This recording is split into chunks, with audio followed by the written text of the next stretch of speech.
ఒక అడవిలో తల్లి బాతు తన గుడ్లను నది ఒడ్డున పొదిగి తన పిల్లలకు జన్మనిచ్చింది.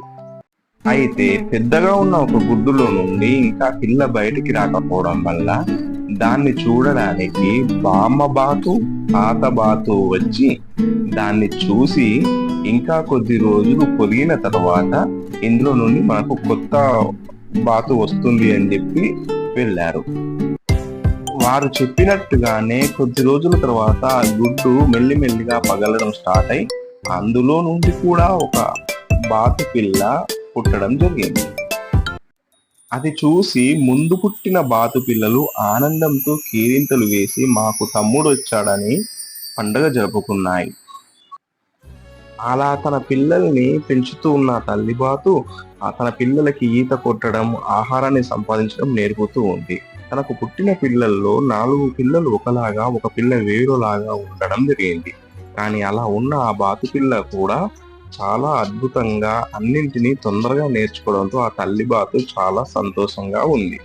ఈతైనా తొందరగా నేర్చుకుంటుంది, ఏదైనా తినడం నేర్పిస్తే అది కూడా తొందరగా నేర్చుకుంటుందని తల్లి చాలా సంతోషపడింది.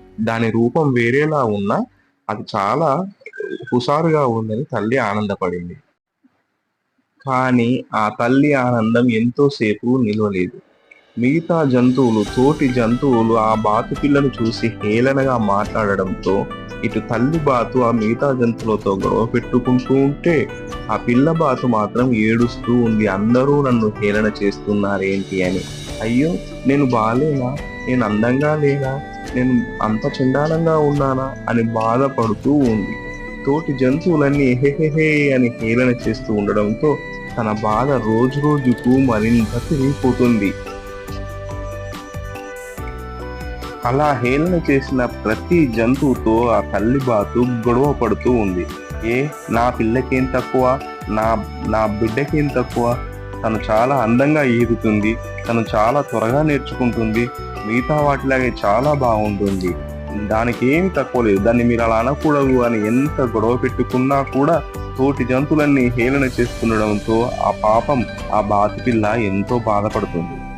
అలా తోటి జంతువులన్నీ తనను చూసి హేళనగా మాట్లాడడంతో ఒక రాత్రి అది ఊరు విడిచి పారిపోయి వేరే ఊరికి చేరుకొని వేరే దగ్గర ఉన్న తోటి బాతు పిల్లలను నేను మీతో స్నేహం చేయొచ్చా అని అడుగుతుంది.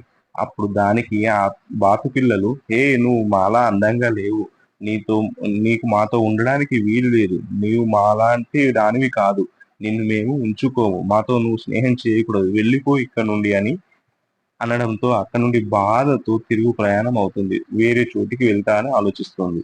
ఇంతలో వర్షం రావడంతో ఒక గుడిసె కింద ఉన్న వరండాలో కూర్చొని ఉండి బాతు బాధపడుతూ ఉంటుంది. నేను ఎక్కడికి వెళ్ళాలి, ఎవరితో స్నేహం చేయాలి, అందంగా లేని నన్ను ఎవరు తమతో ఉండనివ్వట్లేదు, నేను ఎలా బ్రతకాలి, నేను అందంగా లేకపోవడం వల్ల నాకు ఎన్ని నష్టాలు వస్తున్నాయి, దేవుడు నన్ను అందంగా ఎందుకు పుట్టించలేడని బాధపడుతూ గడుపుతూ ఉంది. అలా వానలో వరండాలో వెయిట్ చేస్తూ ఏడుస్తూ ఉన్న బాతు తన సమయాన్ని, భవిష్యత్తు ఏంటో అని ఆలోచిస్తూ గడుపుతుంది. వర్షం తగ్గడంతో ఇంట్లో నుండి బయటకు వచ్చిన కుక్క పిల్ల బాతును చూసి మొరగడంతో బ్రతుకు జీవుడా అని అక్కడి నుంచి ప్రాణభయంతో పరిగెత్తి పారిపోతుంది బాతు పిల్ల.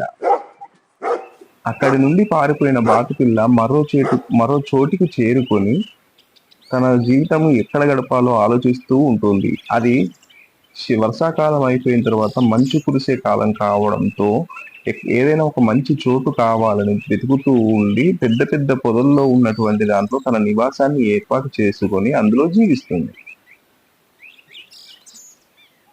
అలా మంచు కురిసిన కాలం అంతా ఒంటరిగానే తన జీవితాన్ని గడిపిన ఆ బాతుపిల్ల మెల్లగా ఎండాకాలం రావడంతో మంచు కరిగి నీరు వచ్చి వరదలు, గుంటలు, జలపాతాలు నిండడంతో మళ్ళీ ఈత కొట్టుకుంటూ ఉండొచ్చన్న ఉద్దేశంతో కొలను దగ్గరికి వచ్చి తన ఆటపాటల కోసమని తోటి స్నేహితులను అడుగుతాని తోటి జంతువులు ఒక అందమైన హంస పిల్లలు ఈత కొడుతూ ఉండగా వారి దగ్గరికి వెళ్తుంది. అందులో 3 హంసలు తన వైపుకే వచ్చి తనను, ఏ హంస రా మనం ఆడుకుందాం అని పిలుస్తుంది. అప్పుడు ఈ బాతు పిల్ల ఆలోచనలో పడుతుంది. ఏంటి నన్ను హంస అంటుంది, నేను బాతు పిల్లని కదా అని. అప్పుడు తోటి హంసలంటాయి, ఏంటి అమ్మా ఆలోచిస్తున్నావు, రా మాతో కలిసి ఆడుకో అని పిలుస్తాయి. లేదు లేదు, నన్ను అందరూ నువ్వు అందంగా లేవు, నువ్వు అందంగా లేని బాతు పిల్లవు అని అన్నారు, మీరేంటి నన్ను హంస అంటున్నారు అని అడుగుతుంది. దానికి ఆ తోటి హంస పిల్లలు, అవును నువ్వు హంసవే, నీకు అంతలా అనుమానం ఉంటే ఒకసారి నిన్ను నువ్వు నీటిలో చూసుకో, నీ ప్రతిబింబాన్ని అని చెబుతాయి. అప్పుడు నీటిలో చూసుకున్నటువంటి ఆ బాతు పిల్ల ఆనందంతో ఎగిరి గంతు వేస్తుంది. ఓహో! నేను బాతు పిల్లను కాదా? నేను అందంగా లేని బాతు పిల్లను కాదా? అందానికి అందమైన హంస పిల్లనా? నేను హంసనా? అని ఆనందంతో ఎగిరి గంతేస్తుంది. సో, ఇప్పటి వరకు తనను అందరూ నువ్వు అందంగా లేవు అని హేళన చేసిన వారంతా మూర్ఖులని, అందమంతా నాలోనే ఉందని, నేను అందానికి చిరునామైన హంసనని ఆనందంగా తన స్నేహితులతో కొత్త జీవితాన్ని గడుపుతుంది. ఇప్పుడు ఇంతకాలం తను పడ్డ కష్టాలన్నీ మరచిపోయి ఆనందంగా గడుపుతున్న ఆ హంస జీవితం ఒక్కసారిగా ఎంతో సంతోషమయానికి చేరుకుంది. ఇక ఆ హంస జీవితంలో హేళనలు లేవు, ఎగతాళిలు లేవు, అందంగా లేవనే దుర్మార్గపు మాటలు లేవు. తన జీవితమంతా ఆనందమయం. తన జీవితమంతా అందమయం. తోటి హంస పిల్లలతో, తోటి హంసలతో ఆకాశంలో ఎగురుతూ, నీటిలో ఈదుతూ సంతోషంగా తన జీవితాన్ని గడుపుతోంది. ఆ హంసల అందాన్ని చూసి గ్రామంలో ఉన్న పిల్లలు అవి ఆకాశంలో ఎగురుతుంటే చప్పట్లు కొడుతున్నారు. వాటి అందాన్ని చూసి ఆనందపడుతున్నారు. అది కొలనులో ఈదుతూ దాన్ని చూసి సంతోషంతో కేరింతలు వేస్తున్నారు. అంతటి అందమైన ఆ హంస జీవితం తోటి మూర్ఖులు తన అందాన్ని గుర్తించకపోవడం చేత ఎంతో బాధతో గడిపిన తన బాధనంతా మరచిపోయి ఇక ముందు జీవితమంతా ఆనందంగా గడుపుతోంది.